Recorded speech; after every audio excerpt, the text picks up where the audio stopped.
Kuna Mheshimiwa Ridhiwani Kikwete. Kubwa ni kutaka kufahamu, tumeona hii ni bunge marathon ya mara ya pili mwaka 2025. Kumekuwa na mwitikio mkubwa sana, tumeona waheshimiwa mawaziri, manaibu waziri na viongozi mbalimbali wakishiriki, lakini nataka tuambie hisia zake. Bunge marathon 2025 ina mwamko gani? Wanao, hii imekuwa mwamko mkubwa kwa sababu yale ambayo yalikuwepo mwaka jana, tuseme mengi yao ambayo kama mapungufu yamerekebishwa, lakini pia imezidi kuongezwa ladha. Lakini sio tu kuongezwa ladha, lakini pia tunaona jinsi ambavyo watu wanajitokeza kutokana na nia nzuri ya ile jambo ambalo linafanyika na mafanya na bunge letu. Lengo na madhumuni na dhima ya bunge marathon bonanza nini? Ya mwaka jana ilikuwa ni kuendelea kuchangia fedha kwa ajili ya kusaidia umaliziaji wa shule ile ya wasichana ambayo ilianza toka mwaka juzi, toka mwaka 2020. Lakini mwaka huu malengo makubwa ni kwenda kuchangia sasa kuanzia shule ya wavulana.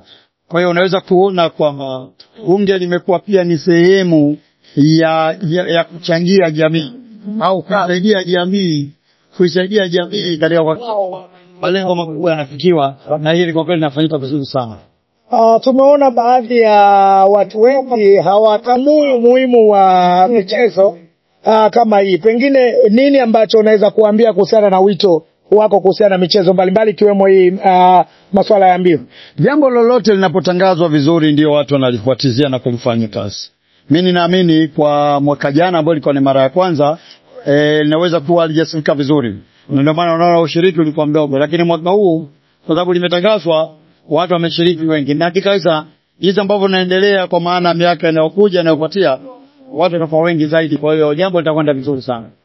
Kushukuru sana mheshimiwa. Nakushukuru sana. Mheshimiwa waziri, tunazungumzia sasa, tumeona safari hii kumekuwa na mabadiliko makubwa sana. Ushirikishwaji wa watu wenye ulemavu na mahitaji maalum imekuwa ni sehemu ya mbio za bunge marathon mwaka 2025. Hili kwako wewe linaleta picha gani kwa jamii? Kwa sababu kwanza lazima tutambue kwanza jamii yetu imekwisha kubaliana kwamba kilema ni utambulisho wa mtu, sio kumtenga mtu, sio kumweka mbali mtu. Kwa hiyo nimefurahi kwamba katika marathon safari hii kundi la walemavu limepewa kipaumbele maalum. Kwa mfano nimeona kwenye kilomita 5 wametambuliwa na kwenye kilomita 10 wametambuliwa. Na kwangu mimi hili linanipa faraja kama waziri anayesimamia sekta kuona kwamba watu hawa nao pia wanatambuliwa katika maana ya uzito wao na msaada wao wanaotoa katika jamii yetu. Mimi kubwa zaidi wito wangu ni kwamba sasa mwakani ikiwezekana katika hizo kategori zao wanazotoa zawadi basi kuwe na kategori maalum ya walemavu ambao itawatambua wao kama washiriki katika maana ya kuwapa medali.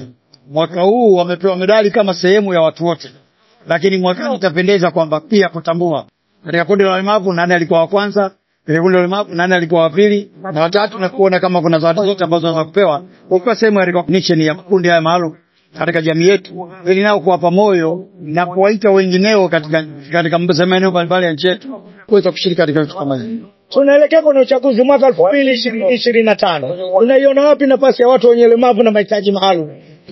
Nafasi yao ni kubwa sana kwa sababu kwanza ndani ya serikali tumekubaliana msingi kwamba kundi hili ni kundi ambalo ni muhimu na ni kundi ambalo tunalitambua. Sio tu kama tutalitambua kama kundi maalum ndani ya bunge, lakini pia katika maeneo yote. Kwamba sasa tunapokwenda hata kwenye eneo lile la wadiwani kwamba nao wanapewa nafasi maalum. Kwa hiyo walemavu wanaendelea kuwa ni sehemu ya watu muhimu katika jamii yetu, kwa sababu kupata ulemavu sio mwisho wewe kutoa mchango wako katika maendeleo ya nchi yetu. Wito wako kwa jamii ni upi kuhusiana na watu wenye ulemavu na mahitaji maalum? Wito wangu kwa jamii yangu ni kuendelea kuwatambua kwanza, lakini pili hawana sababu ya kuwanyanyasa. Kwa sababu kila mmoja kati yetu ni mlemavu mtarajiwa. La msingi ni kuwatambua, kuwapa moyo na kuwashirikisha katika jamii yetu.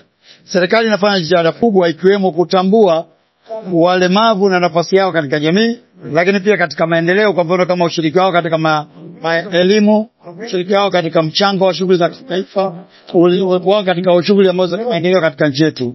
Na unaona hata bungeni viko viti maalum kwa ajili ya walemavu, na hiyo yote ni sehemu ya kuwatambua wao na kwamba tunawatambua vizuri kama sehemu ya wachangiaji wakubwa katika maendeleo ya nchi.